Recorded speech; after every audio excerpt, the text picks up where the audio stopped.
morning, my name is Walter, and in today's video I'm gonna be giving you guys a 2-year review of this car. It's kind of crazy. It's kind of crazy to think that I've had this car for 2 years. In a way, it feels like I've had it for longer, but I feel like it's just because I've been driving Challengers for I want to say about 5 years in total. I used to have a V6 before this one, but it's been 2 years with the Scatpack. Now, one thing I want to talk about is how lately I've been considering selling this car. It's something that's been on my mind lately, but I'll get more into that once we actually get up to the canyon. Alright guys, so like I said, it's been 2 years with this car, and to be honest with you guys, I've had 0 issues with this car. Just some minor annoyances that I will address, but just for anyone who's curious, I've had no issues with this car.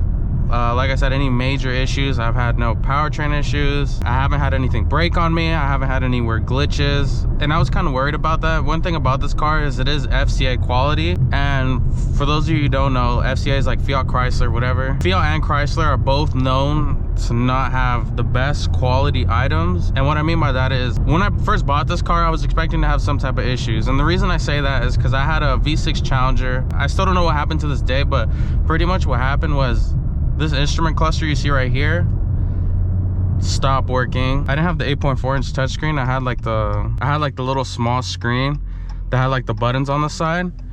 That stopped working. In that car, I had issues where when I would try to lock the car when I'm walking away, there's a button on the handle, and it mainly happened when it was cold and early in the morning.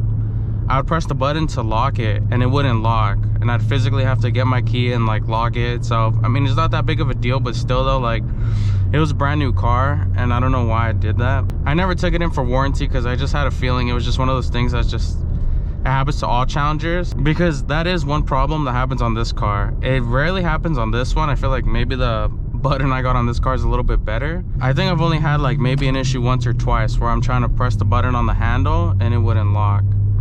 And I've had no radio issues with this car whatsoever. So I feel like I got lucky with this one.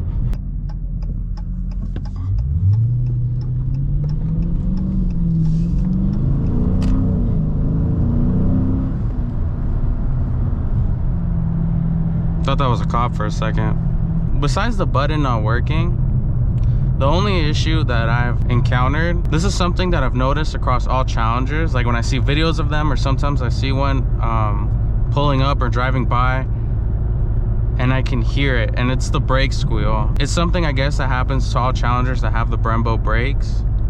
So the brakes that come standard on Scatpacks, SRTs, and Hellcats obviously. And I think it's just the pads that come factory. These pads from Brembo just unfortunately release a lot of brake dust, and over time, if you're really not on top of cleaning your wheels, pretty much every 3 days your brakes start to make a lot of noise, and that has to be one of my biggest pet peeves. When it first started off, it was around the time when I got the car. When it first started, it was still when the car was relatively brand new, and it wasn't as noticeable. It was just kind of a minor noise, when I pressed the brakes. It wasn't a long screech or anything like that, but something that I have noticed. Like I said, I've had it for 2 years now. Now, I won't do it all the time. It hasn't done it today, and I don't think it's gonna do it. It just rained, so I feel like my brakes kind of got clean from that. After a couple days of washing it, that's when I'll notice if I just step on the brakes, it'll just instantly start making that noise. And sometimes it's really annoying because it's I'm driving a lot of stop and go traffic, and it's all you hear is the loud squeal. Even if you have the music up, it still is loud enough that you can still hear it, and I hate it. I personally hate that noise. I hate that little squeal that it does. I am going to be fixing that problem, and I'm going to be showing you guys how to do it yourselves in a future video. But to be honest with you guys, those are genuinely the only 2 issues that I've had with the car. And at the end of the day, they're just kind of minor pet peeves. Well, the brake squeal is fucking annoying, I'm not going to lie to you guys. But I mean, the car's still drivable. I haven't had any issues, mechanical issues with the car. No major warranty work. I've had issues where I've had to take it to the shop, but that's because I crashed. Maybe I'll do a video on that in the future. But other than that, she's been perfect.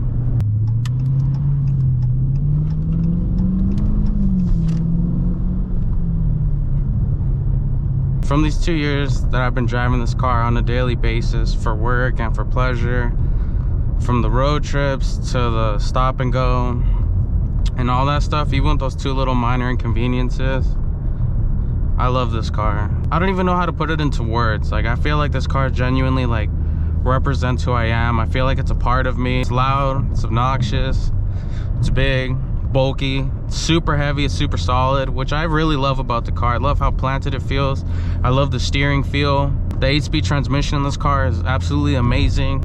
And now, like what I've mentioned earlier, yes, I have thought about actually selling this car. It's kind of been like in the back of my mind for a while, and every time I think about it, I feel like it upsets me. Like today, for some reason, it's just been on my mind all day, and I've honestly, like, I've been talking about it with my girlfriend, I've been talking about it with some family and friends, and it really beats me up because, like I've just told you guys, I've gone on like rambling about this car because I genuinely do love it. And even though this is my second Challenger, yeah, one day I feel like I am gonna end up getting a Hellcat. As much as I want to tell myself, oh, I should get like a Corvette, a Shelby Mustang GT, like a GT350, or like a BMW, like an M series BMW or something like that.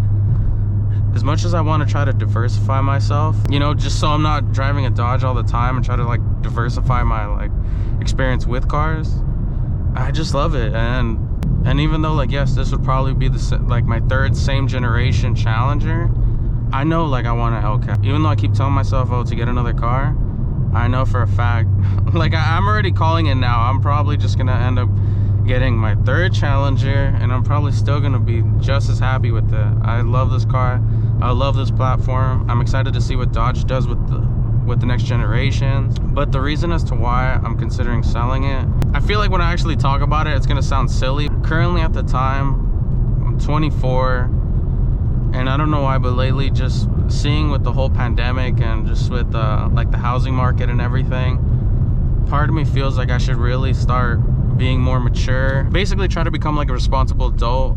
And what I mean by that is basically, rather than driving this car, I can get something cheaper, maybe get something that is more inexpensive in insurance, just so I can focus like all my savings towards a house. I know this isn't like a Hellcat, I know this car isn't super expensive, and that's why sometimes I feel like I'm like being way too hard on myself, and I'm known for that. Everyone tells me that I'm extremely hard on myself.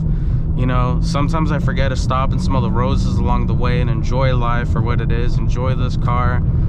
It's just because I'm always like beating myself up, and I feel like, I don't know, lately I've just been seeing things happen between my parents that I'm not gonna really get into, but it's some tough situations at home, and it makes me think, you know, like I really gotta start thinking about moving out. I don't know, maybe like buying a house or a condo, putting all the money I possibly can and just save for the house. Like, I do this YouTube stuff for fun. I'm a super small channel, and it's like I don't expect to gain anything from this. The main reason I started this channel, I thought it'd be really cool to like see as time goes on the things that I've done, kind of look back at like the process of like me building this car. If I do keep this car, I do really plan on modifying it, and that's kind of like another thing too that played into it. As some of you guys know, modding cars isn't cheap, and lately I've been thinking like, all right, maybe I can buy something cheaper, like a used FRS or like some type of other car, because I actually like those cars. Those cars are pretty cool.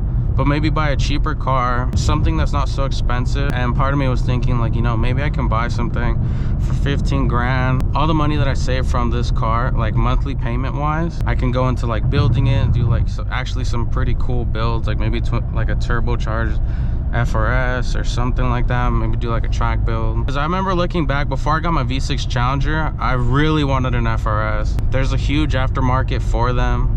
They're really cool cars. I don't know, lately, like I said, with this whole situation that I'm just going through in this whole pandemic, I feel like I've just been really hard on myself, telling myself like, you know, like I need to be more responsible, like financially, and just kind of focus on like buying a house or a condo. I'm not sure.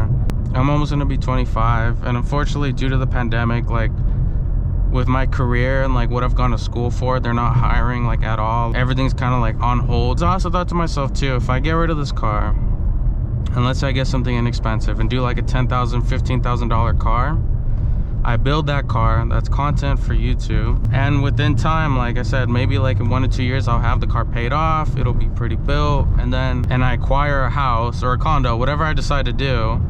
After that, then I can actually go ahead and buy myself a Hellcat. Because that's mainly the whole point of this whole, like, should I get rid of it? Should I save as much money as possible? Me selling the car has nothing to do with, like, the car itself. I love this car. And that's why, like, honestly, it makes me real, like, I've been in such a bad mood today. And not pissed off, more so just, like, upset. Ooh, look, a Lotus. I don't make bad money now. It's just kind of like a thought I've had. Taking all the money that I possibly can, save crazy for a new home. Because the thing is about here too is like renting an apartment is really expensive. It's just as expensive as if you had like an actual mortgage, and prices are just going to keep going up. So I feel like it's just kind of like it's a smarter decision to just actually buy something that's mine and do what I want with it. Let's say like when I'm ready to move out of it, I can rent it out, I can sell it and make some money, you know what I mean? Because I'm not gonna lie, like I do make decent money, but for me to save money for a home, then for me to save money for mods, it's just kind of hard at the same time. Mods aren't cheap. And I know either way, like if I were to buy like an FRS or something, exhausts still aren't cheap. Like I'm not saying they're like $30, but at the same time, that money that I'm saving a month could just go to the mods, if that makes sense. I don't know what I'm gonna do. I feel like I'm saying I don't know a lot, but it's just because I genuinely just have no idea as to what I'm gonna do. Like I love this car, I'm torn. I really kind of just want to say screw being responsible. I know that's such terrible advice, but I'm happy right now because I know I can move out and afford this car at the same time.